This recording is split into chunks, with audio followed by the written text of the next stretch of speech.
Yo quisiera poner sobre la mesa un asunto que está flotando en el ambiente y que me gustaría señalarlo a través de un artículo tremendo que publicó la semana que terminó el que fuera secretario de Estado norteamericano, el señor Mike Pompeo.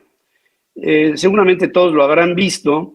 Es un artículo demoledor que desde mi punto de vista tendría que considerarse para el nuevo gobierno de Claudia Sheinbaum como una seria advertencia de lo que pudiera representar mañana la postura de los Estados Unidos con respecto de México. Y ahí se me hace que se recarga mucho de esta problemática futura al propio Juan Ramón de la Fuente como secretario de Relaciones Exteriores, pero también al futuro secretario de Gobernación, porque ahí van a implicar, por lo que dice Mike Pompeo, va a implicar una guerra, así lo dijo textualmente en el artículo, una guerra en la frontera entre México y Estados Unidos, producto de las modificaciones a la reforma judicial, que daría la popularidad en lugar de la capacidad, espacio para ministros, magistrados y jueces,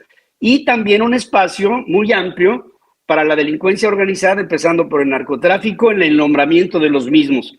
Yo creo que ahí está una parte que a Claudia le va a pegar de salida, bueno, a México le va a pegar de salida en este siguiente gobierno, pensando, desde mi punto de vista, que entre 1 de septiembre y el último de septiembre vendrá un cambio tremendamente grande en el panorama político de México, faltando a la certidumbre jurídica, a la certeza jurídica. Estamos empezando a ver un levantamiento del Poder Judicial dentro de lo que es esta propia iniciativa y al mismo tiempo en la relación de certeza de los inversionistas, tanto nacionales como extranjeros.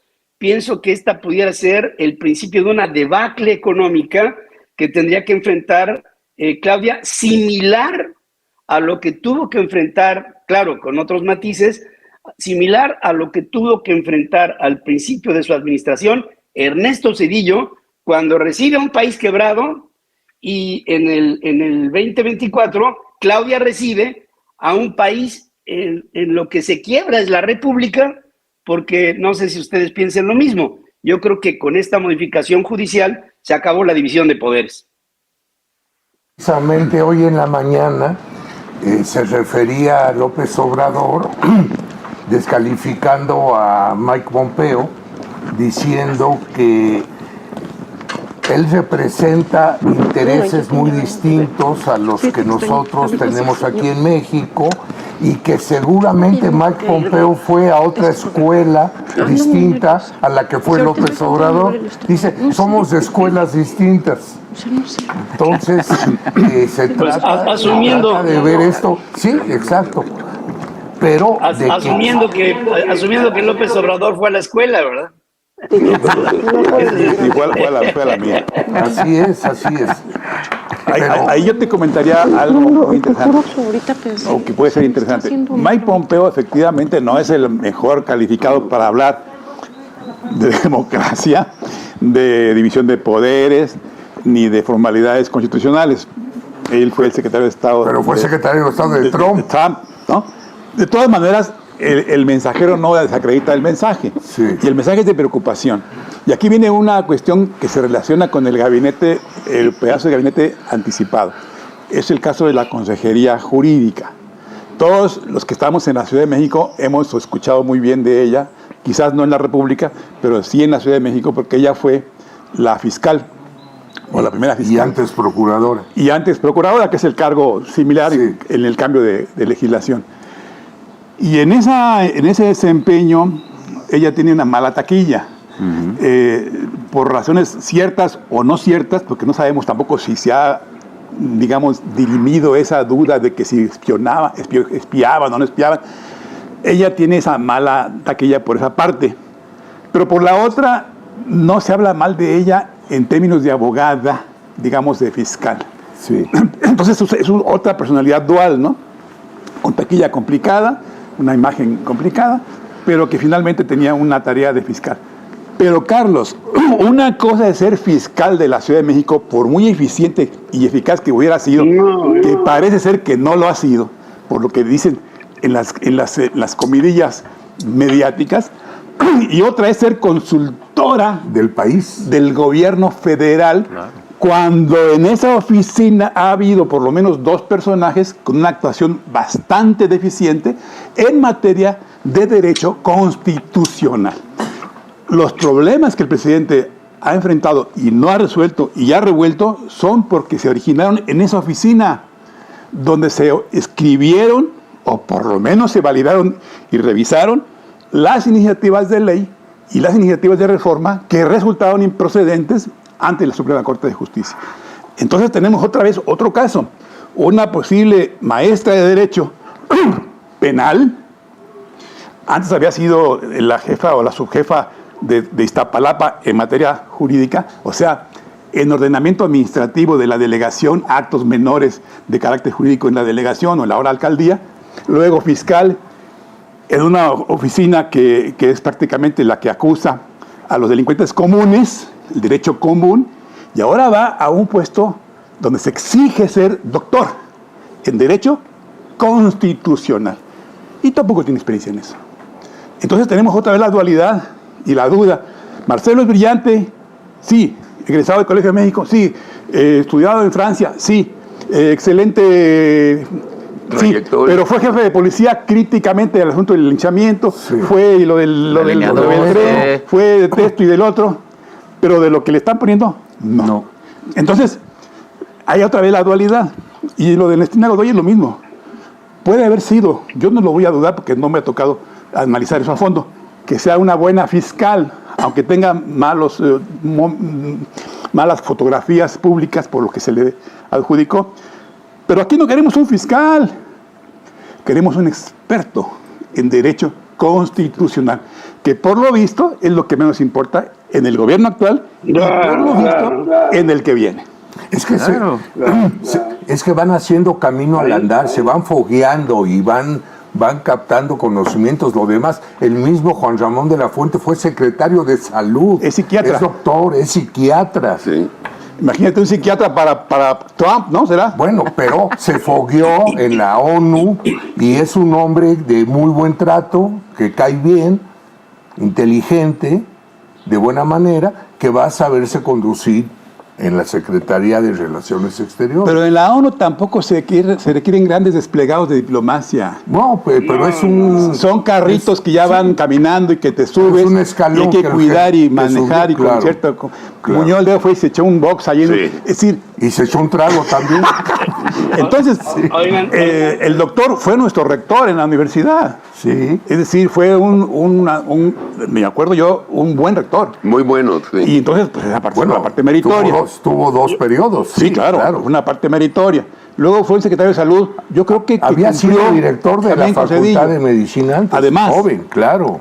Pero ahora resulta que porque fue a la ONU, a un destierro ahí honorable, ahora es el canciller de un asunto para el que se estudia, en la escuela en que estuvo López Obrador, en la que yo también estuve casi junto con él, fue donde se crearon los diplomáticos recibidos en relaciones internacionales. Claro. Y ahora creo que ellos no lo son. Te habla Pedro. Ahora que si necesitan títulos o diplomas, pues ahí está el Instituto Cumbres, ¿no? Como Ulises Lara ya. En una semana los hacen el nuevo procurador. Pedro de Houston. Adelante, Houston. No, solo Houston, we have a problem. Fíjense que este jueves yo creo que va a haber noticia interesante, porque la cadena de televisión CNN organiza un primer debate entre Donald Trump y Joe Biden. Esto va a ser el jueves en la tarde. Y esto va a poner el tema de lo que será para México algo muy importante, que es el mes de noviembre, cuando vengan las elecciones. Aunque yo sé que aquí estoy viviendo en un estado tremendamente republicano, muy extremo, como es el caso de Texas, en función del apoyo que se le da incondicional al señor Donald Trump, que tiene 34 acusaciones de carácter penal, y que pudiera incluso, de ser necesario, gobernar desde la cárcel, pero después de todo tiene enormes posibilidades de ganar las elecciones presidenciales de noviembre. Ahora, si esto fuera el caso, yo pienso que ahí vendría una serie de políticas dictadas desde la Casa Blanca en un escenario, estoy hablando de un escenario, en la que para México tendría que venir una esgrima política internacional que tendría que ser muy ágil y que yo le confiero a Juan Ramón de la Fuente muchas facultades, aunque no es un hombre versátil, no es un hombre ágil para reaccionar. Y ahí tendría Claudia Sheinbaum que hacer labores de true, porque hoy estoy viendo cómo se están empezando a cancelar proyectos como el de la Nissan Mercedes allá en Aguascalientes, o cancelaciones de facto de inversiones futuras, como era la intención que tenía Elon Musk en Nuevo León con una planta para Tesla. Hay ahí pendiente una inversión que puso Jeff Bezos de $5,000 millones en los próximos 10 años para un centro de desarrollo tecnológico en Querétaro, un lugar en donde todavía se puede vivir, pero después de todo pienso que agendas como la desaparición del Poder Judicial como lo conocemos, que nadie niega que el Poder Judicial requiere de una reforma, por supuesto nada parecido a la reforma que se está proponiendo desde la Cuarta Transformación, pero que la relación del tratado comercial con Canadá y con los Estados Unidos se pudiera haber trastocado solamente por ese hecho, que sería aprovechable por los republicanos para radicalizar la postura que se tiene con respecto de México. Y como México, en el bullying que se le hizo a México en el 2016, hizo a Donald Trump presidente, yo creo que Donald Trump ese caminito se lo sabe muy bien para volver a insistir en el caso mexicano en cosas que a lo mejor no nos van a ser convenientes en el futuro inmediato. Pero lo que estoy enterado es que el arreglo Nissan-Mercedes era un proyecto de principio a fin y que ya terminó. O sea, no hubo ninguna injerencia política, sino era un acuerdo de ellos de una fabricación de un tipo de un automotor y ya terminó. ¿Y lo de Musk en Monterrey? Lo de Musk es pero de Elon Musk. Y lo de... pues sí. ¿Y cuál dijiste el otro? ¿Cuál era el otro? Amazon. Confirmó que lo invierte en Querétaro. Pero Amazon no es, digamos, el modelo de empresa que queremos, ¿eh? Es una empresa depredadora donde entra, pierdes más empleos que los que trae. Entonces, no es el tema de Amazon el programa, ya lo sé, pero lo que me importa de este tema que trae acá Pedro es la desconfianza en un proyecto de reforma que no es un proyecto de reforma constitucional cualquiera, es el proyecto prácticamente de cambio de régimen político. Y eso sí está complicado. Porque es un cambio de régimen, porque son 3 tenazas las que están metidas. Cambiar la configuración del Congreso de la Unión y los congresos locales y los ayuntamientos completo, Cambio de régimen ahí. Cambio de régimen del Poder Judicial en el Judicial Federal y en el local. Desde la Corte hasta el Juzgado de Distrito.